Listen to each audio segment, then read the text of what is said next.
2024년 10월 27일 종교개혁 기념주일 창조절 9째 주일 예배를 하나님께 드리십니다.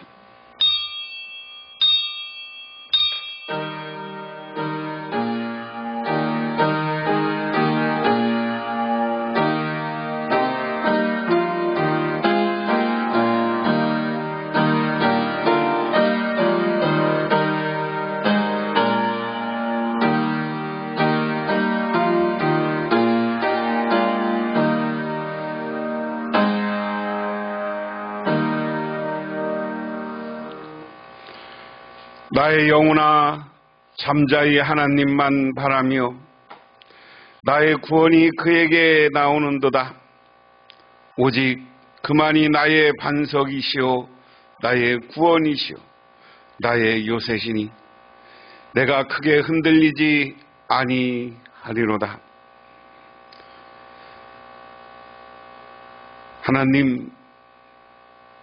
하나님이 예수 그리스도를 통하여서 우리들에게 구원의 길을 가르쳐주고 영생의 축복을 주셨습니다. 하지만 우리들은 하나님을 뜻을 따른다고 하면서 때로는 교만해졌고 때로는 현실에 안주해서 하나님 보시기에 합당하지 못한 교회를 이루었었습니다.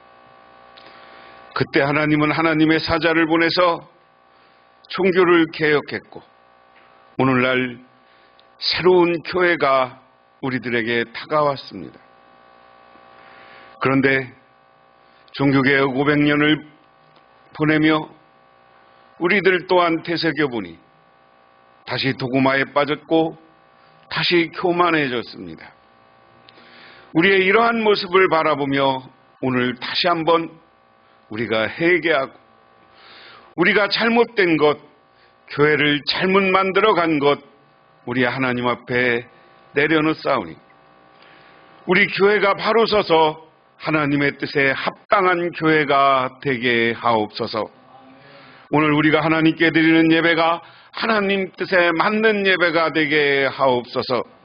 그래서 하나님께서 우리에게 성령을 보내주셔서 우리가 성령 충만함으로 하나님께 영광 돌리고 하나님께 감사하며 능력받는 삶을 살게 하옵소서. 예수님 이름 받들어 기도드리옵나이다. 아멘. 오늘 우리에게 주시는 하나님의 말씀입니다. 구약성경 말씀은 출애굽기 34장 29절에서 35절 구약성경 136쪽입니다. 모세가 그 증거의 두 판을 모세의 손에 들고 시내 산에서 내려오니 그 산에서 내려올 때 모세는 자기가 여호와와 말하였으므로 말미암아 얼굴 피부에 광채가 나나 깨닫지 못하였더라. 아론과 온 이스라엘 자손이 모세를 볼 때 모세의 얼굴 피부에 광채가 남을 보고 그에게 가까이 하기를 두려워하더니 모세가 그들을 부르매 아론과 회중의 모든 어른이 모세에게 오고 모세가 그들과 말하니 그 후에야 온 이스라엘 자손이 가까이 오는지라. 모세가 여호와께서 시내산에서 자기에게 이르신 말씀을 다 그들에게 명령하고 모세가 그들에게 말하기를 마치고 수건으로 자기 얼굴을 가렸더라. 그러나 모세가 여호와 앞에 들어가서 함께 말할 때는 나오기까지 수건을 벗고 있었다가 나와서는 그 명령하신 일을 이스라엘 자손에게 전하며 이스라엘 자손이 모세의 얼굴에 광채를 보므로 모세가 여호와께 말하러 들어가기까지 다시 수건으로 자시 얼굴을 가렸더라. 아멘. 신약 성경 말씀은 갈라디아서 2장 17절에서 21절 신약 성경 304쪽입니다. 만일 우리가 그리스도 안에서 의롭게 되려 하다가 죄인으로 드러나면 그리스도께서 죄를 짓게 하는 자냐? 결코 그럴 수 없느니라. 만일 내가 헐었던 것을 다시 세우면 내가 나를 범법한 자로 만드는 것이라. 내가 율법으로 말미암아 율법에 대하여 죽었나니 이는 하나님에 대하여 살려 함이라. 내가 그리스도와 함께 십자가에 못 박혔나니 그런즉 이제는 내가 사는 것이 아니요 오직 내 안에서 그리스도께서 사시는 것이라. 이제 내가 육체 가운데 사는 것은 나를 사랑하사 나를 위하여 자기 자신을 버리신 하나님의 아들을 믿는 믿음 안에서 사는 것이라. 내가 하나님의 은혜를 패하지 아니하노니 만일 의롭게 되는 것이 율법으로 말미암으면 그리스도께서 헛되이 죽으셨느니라. 아멘. 오늘 종교개혁주일입니다. 로마 가톨릭이 1000년을 지속해오면서 타락할 대로 타락했어. 제가 몇 번 말씀드렸지만 교황들이 결혼하지 말아야 되는데 다 결혼하고요. 첩을 몇 명씩 두고 살고, 거기도 모자라서 교황들이 자기 아들들에게 교황을 세습해. 뭐 사람 사는 사니까 그럴 수 있어요. 그런데 우리 오늘날 한국교회가 개혁해야 되는 게 이 문제예요. 교회 크고 대형 교회들이 전부 자식들한테 세습하잖아요. 그 시대 교황하고 뭐 달라? 응? 그런데 더 문제가 된 건, 제가 수요일도 말씀드렸고 여러 번 말씀드렸지만, 지금 교황이 사는 바티칸 성당, 베드로 성당을 지면서 돈이 모자라. 그 200년간 진 거예요. 200년간 엄청나게 헌금을 걷어서 200년간 교회를 짓는데 나중에는 건축 자금이 모자라니까 어떻게 한 거예요? 면죄부를 팔았어. 면죄부. 가톨릭은 여러 번 말씀드렸지만 지옥과 천국 사이에 미리 대기하는 연옥이 있다고 신학적으로 만들어내. 연옥은 없어. 성경에 어디에 연옥이 있다고 그랬어. 연옥설이라는 걸 만들어내서 우리가 죽으면 연옥에 가서 대기한대야.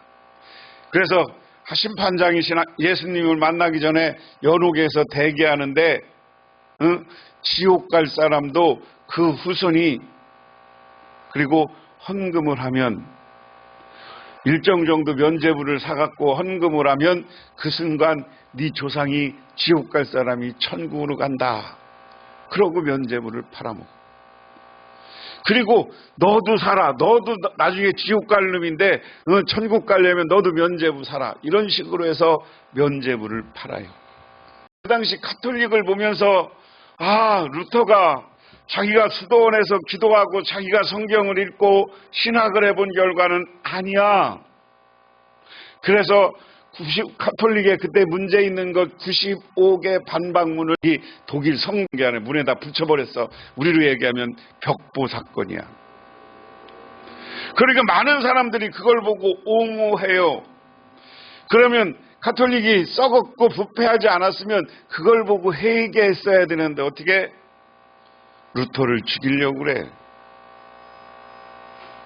그러니까 루터가 어디로 도망쳐요? 루터가 도망쳐서 그 당시 영주들이 루터를 보호해. 그런데 독일의 왕은 또 루터를 잡으러 다녀. 왜? 독일의 왕은 교황이 지명한 왕이거든. 그래서 그때부터 이 독일이 오랜 동안 농민 전쟁을 겪습니다. 여러분, 종교개혁이 그냥 쉽게 루터가 그거 붙였다고 된 게 아니요. 30여 년간 루터 지지파하고 가톨릭 교황 지지파하고 전쟁했어요. 전쟁. 그런데 개신교라는 말은 뭐냐면 개혁교회라. 이 개혁교회가 요즘 가톨릭보다 더 타락했어요. 미국 34대 대통령인 아이전하워가 콜롬비아 대학 학장직을 맡고 있을 때였습니다. 어느 날 교직원들이 학생들을 무더기로 척발해서 이 사람들을 징계해야 된다는 보고서를 제출합니다. 그 이유는 학생들이 출입금지라고 쓰여진 잔디밭에 들어가서 잔디를 훼손한다는 것입니다. 그래서 아이젠하워가 직접 잔디밭을 가보았습니다. 그런데 잔디밭을 가로지르지 않으면 한참 돌아서 가야 돼. 그러니까 애들이 10분 단위로 대학은 건물을 옮겨가면서 수업을 들어야 되잖아요. 그러니까 돌아가면 도저히 다음 수업을 맞출 수가 없는 거야. 그래서 아이젠하워는 이렇게 결정을 합니다. 그렇다면 이 출입금지라는 편말을 치우고 학생들 마음대로 다닐 수 있는 길을 만들자. 그래서 가운데 길을 만들어줘. 그러니까 학생들을 징계할 필요가 없는 거예요. 그러니까 우리가 이게 참 재밌는 얘기예요. 그것을 우리가 뭐에 교리나 이런 것에 꽉 짜서 이 머릿속에 그렇게 딱 이것대로라고 하는 생각, 그것이 율법주의인데요. 이것을 우리는 도그마라고 표현하는데, 잘못된 도그마에 우리가 빠져 있으면 사람들을 어떻게 얘기하는 거예요? 자꾸만 벌 주고 징계해야 된다고 생각하는 거예요. 우리나라에 수없이 많은 법률이 있어요. 이 법률은 다 뭐 때문에 만들었어요? 처벌하는 조항이 다 있어. 그래요, 안 그래요? 그런데 우리가 잘 생각해 봐야 돼요. 그래서 법률로만 세상을 움직이려고 하면 좋은 점도 있지만 너무 많은 죄인들을 양산해요. 오늘 구약성경 이야기는 무슨 얘기냐? 잘 아는 것처럼 이스라엘 백성들이 출애굽해서 출애굽기 12장, 15장 여기에 홍해를 건너는 이야기가 나와. 그리고 홍해를 건너서 마라를 거쳐서 샘을 거쳐서 밑에 시내산에 도착하는 게 출애굽기 19장 이야기예요. 시내산에 도착하니까 시내산 위에 구름이 빽빽하고 거룩한 곳이야. 하나님이 모세를 불러서 모세는 그 시내산에 올라갔어요. 그래서 여러분 19장부터 20장부터 30장까지는 길게 하나님이 모세에게 주는 십계명, 율법, 성막 설계도에 대한 이야기가 출애굽기에 쭉 나와. 하나님이 모세를 불러서 그렇게 해서 여러 가지 앞으로 너희들이 어떻게 살아가야 되느냐, 나를 믿고 어떻게 살아가야 되느냐 하는 것들을 모세에게 일일이 가르쳐줘. 그런데 그리고 나서 30장, 31장에 되니까 모세가 내려와요. 이제 내려와서 하나님이 너 가라. 그리고 네 백성을 보살펴라 라고 이야기해요. 그런데 출애굽기 32장에서 모세가 시내산에 올라가서 얼마나 있었냐면 40일간 있었어. 학자들은 이게 40일 금식기도 했다고 그래요. 그래서 우리 모세가 시내산에서 밥도 안 먹고 40일간 금식하면서 하나님 말씀을 받았어. 그리고 나서 내려와 보니까 이스라엘 백성들이 한 일이 뭐예요? 백성들이 아론에게 와서 야 모세 저기 올라가서 40일간 안 내려보니까 죽었나 보다. 이제 모세 지도자를 잃었으니까 우리가 어떻게 해야 될까 한번 생각해 보자. 그래서 아론한테 이야기하면서 그럼 우리 야훼 하나님이 우리 모세를 죽이고 모세를 데리고 가서 안 내려보내니까 우리는 저 과거에 애굽에 있었던 대로 그 사람들이 믿던 우상, 그 사람들이 믿던 신을 다시 모시자. 그래서 제가 몇 번 말씀드렸어요. 이 중동과 이집트, 여기 인도 이쪽에 늘 소를 섬기는 신앙이 아직도 있어. 그래 소를 섬기는 신앙이야. 그러면 우리가 금송아지를 만들자. 그래서 금송아지를 만들어 놓고 그 다음에 그럼 자기 신 금송아지 신에게 예배하자. 그러면서 자기들이 애굽에 있을 때 이집트에 있을 때 금송아지 실에서 배우던 것처럼 춤을 추면서 날 복근육을 떼고 그들의 신의 이름을 부르면서 그러고 있는 거예요. 근데 모세가 그걸 봤어요. 그래서 화가 나서 돌판을 던져버리고 그리고 그들의 저주를 퍼부니까 그 하나님이 그냥 막 땅을 갈라서 그들을 집어넣어. 그래서 다 죽이겠다고 그래. 그러고 나서 모세가 가만히 생각해. 맨 처음에 자기가 화나서 하나님 저놈들 저렇게 하나님을 배신하고 이럽니다. 화나서 돌판을 던지고 얘기했지만 가만히 봐서 하나님이 저걸 싹 없애버리면 그럼 하나님 누가 믿어? 그러니까 모세가 다시 기도하는 거죠. 하나님, 그래도 제가 야훼 여호와 하나님 이름으로 쟤들 데리고 나왔는데 이 광야에 나와서 저 많은 사람이 다 벌받아 죽었다 그러면 하나님 누가 믿어요? 그 얘기. 하나님 누가 믿어요? 그러니까 살려놓고 이제 회개의 기회를 달라는 겁니다. 그러니까 하나님이 그들을 죽이는 것을 멈추고 모세를 다시 시내산에 올라오라. 그리고 일서는 안 정했지만 대부분 학자들이 이게 다시 40일 기도를 시작했다. 이게 40일 걸렸다. 그리고 모세가 그러니까 40일씩 금식을 80일 금식을 했다. 이제 어떤 학자들은 그렇게 주장해요. 근데 금식을 했는지 안 했는지 모르는데 하나님이 그냥 모세를 붙잡고 있었으니까. 여러분 금식도요 내 힘으로 하려고 오기로 하려고 하면 안 돼. 하나님이 우리를 붙잡고 우리를 평온하게 해줘야 금식도 되는 거예요.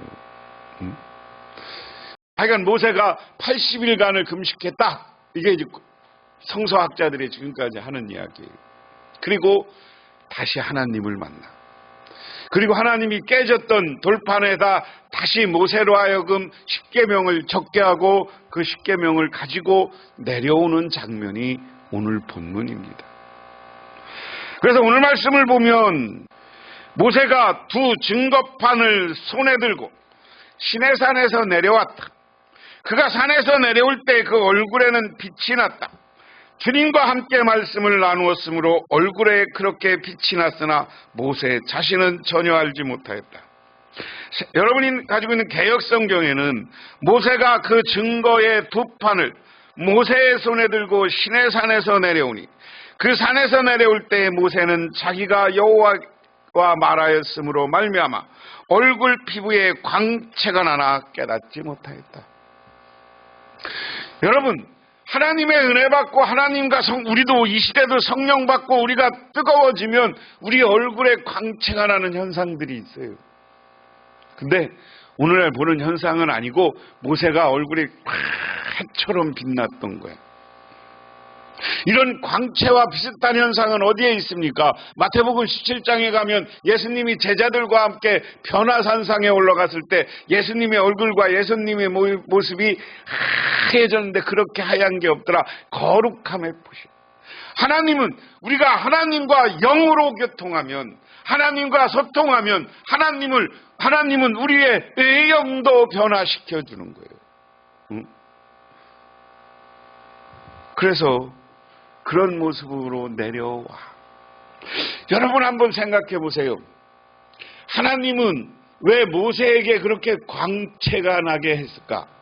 아주 신비스러운 일이거든요. 잘 기억해요.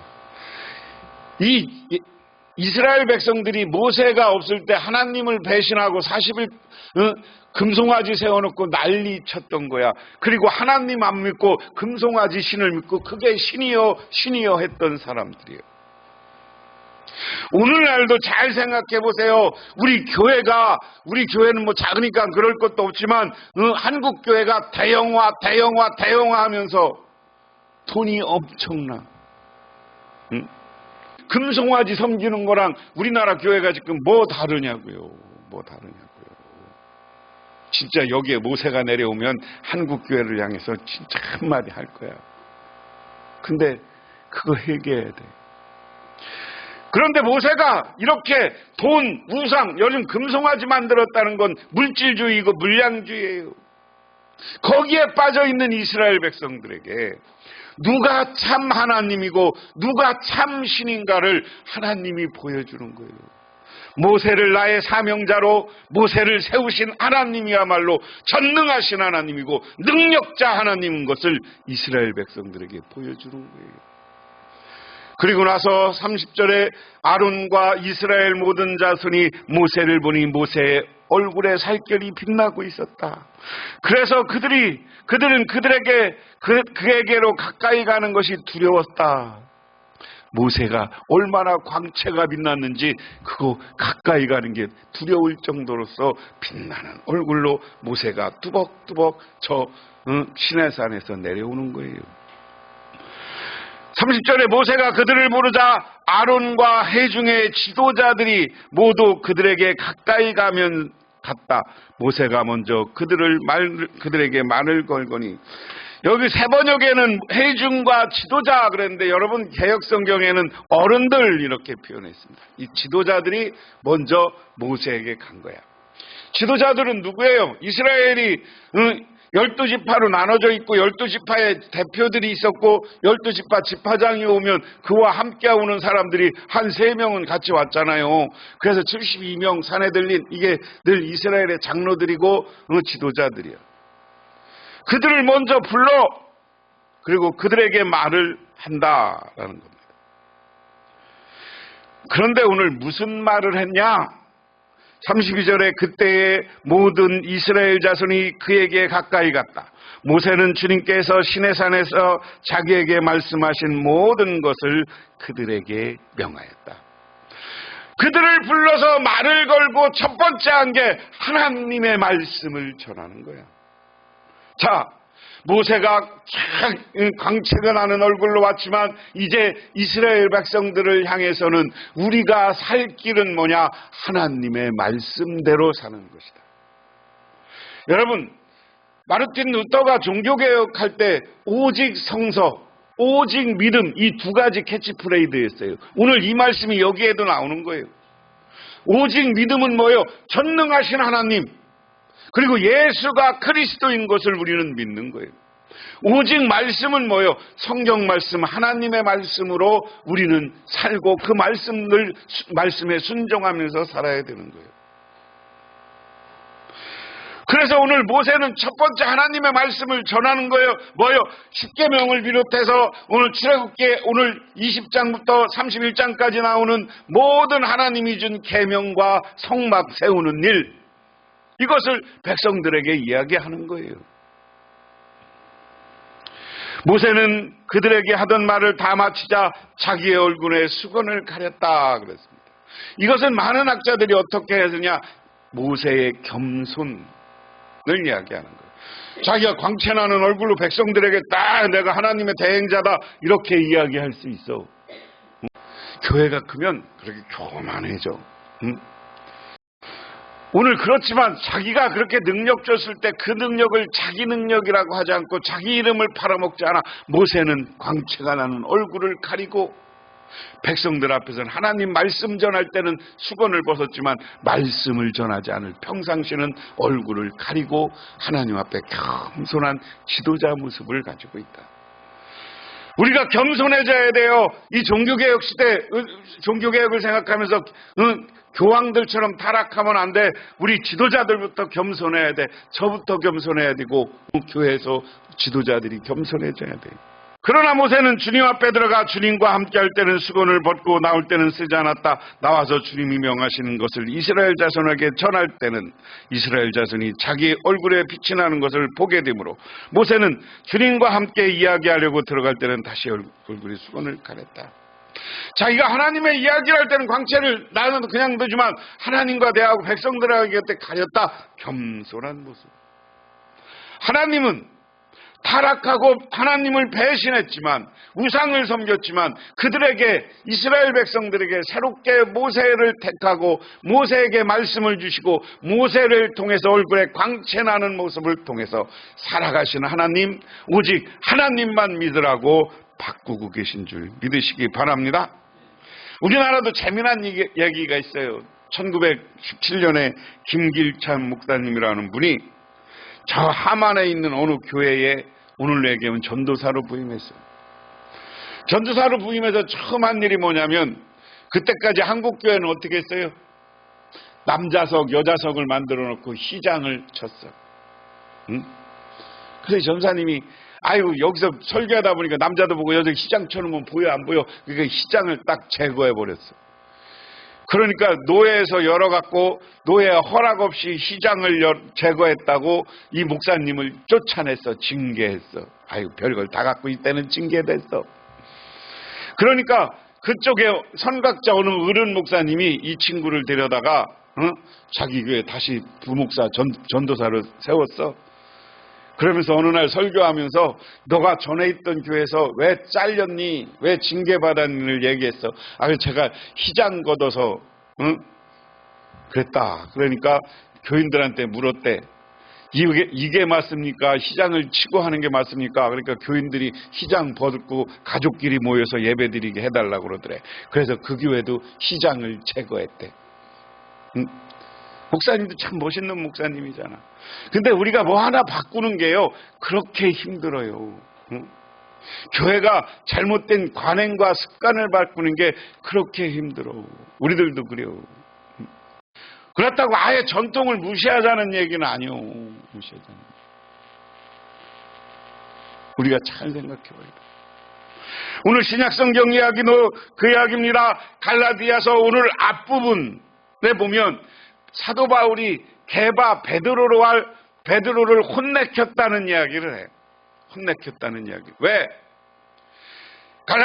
에베소에서 이 갈라디아에 편지 쓸 때에 갈라디아에서 있었던 일 에베소에서 같이 이방인하고 그 이방인 기독교인들하고 같이 밥을 먹었어. 그런데 베드로가 맨 처음에 와서는 이방인과 유대인을 구분하지 않아. 그리고 거기 있을 때는 잘해. 그런데 어느 날 예루살렘 교회에서 야고보가 거기에 파송한 사람들이 왔어. 그러니까 이 베드로가 전에는 같이 이방인들하고 밥 먹고 뭐 이러다가 어느 날 그 사람들 오니까 싹 빠져서 딴 데로 가서 이 이방인들하고 밥 먹는 일을 안 했어. 그러니까 뭐라고 하는 거냐? 아니 여전히 관습이에요. 이방인들의 율법에 쌓여 있는 거예요. 유대인들의 율법에 쌓이면 유대인의 율법에 의하면 이방인들은 사람도 안 봐.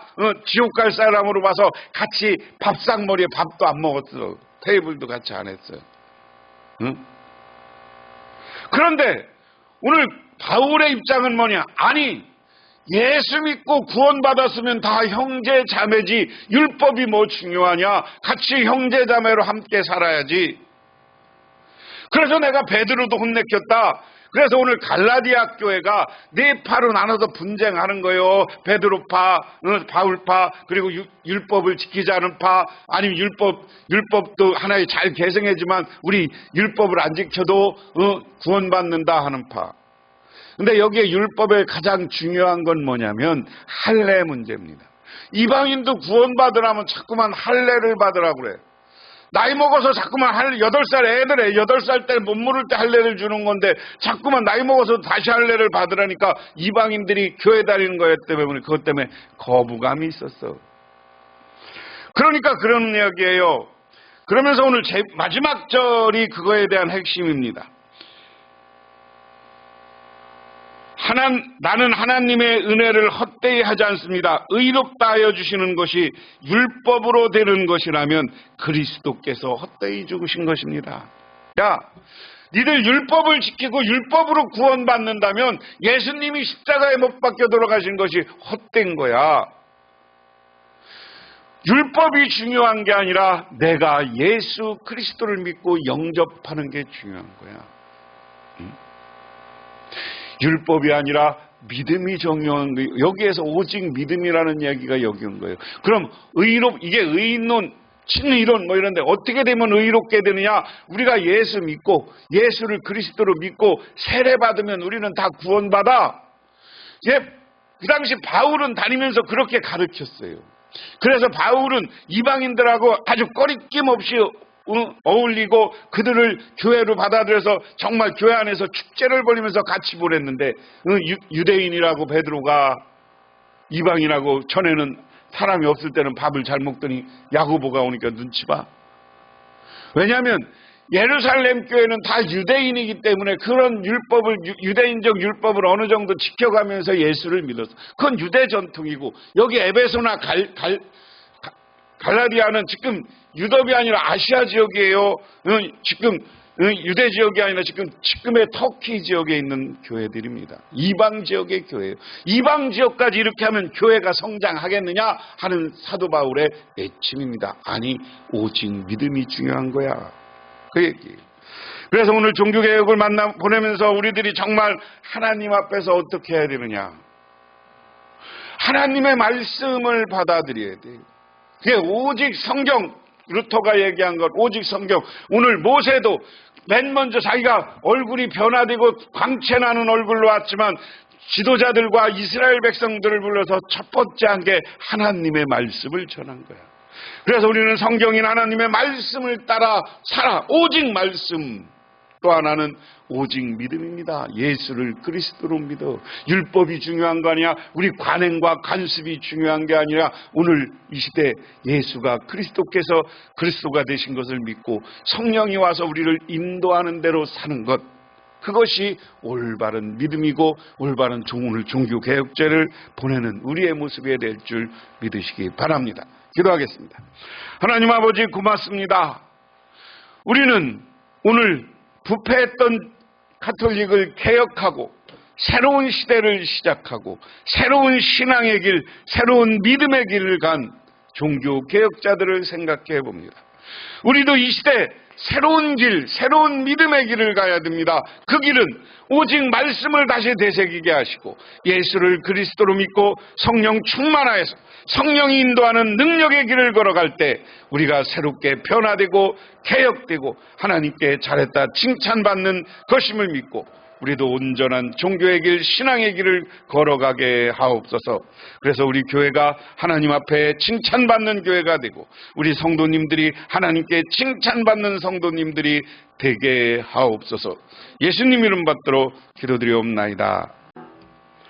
지금은 우리를 죄 가운데 구원해 주시고 부활을 통해서 참 승리의 모습을 보여주신 우리 주 예수 그리스도의 은혜와 온 우주를 창조하신 성부 하나님의 축복하심과 우리 삶 가운데 찾아와서 새로운 길, 바른 신앙의 길, 믿음의 길로 우리를 인도하시는 성령님의 함께하심이 오늘 새로운 능력의 하나님을 바라보며 우리가 잘못한 것을 회개하고 새로운 주님의 뜻에 합당한 삶을 살기로 결단하고 들어가는 우리 북명교회 오는 성도님들과 그 가정 위에 영원토록 함께하옵시기만을 간절히 축원하옵나이다.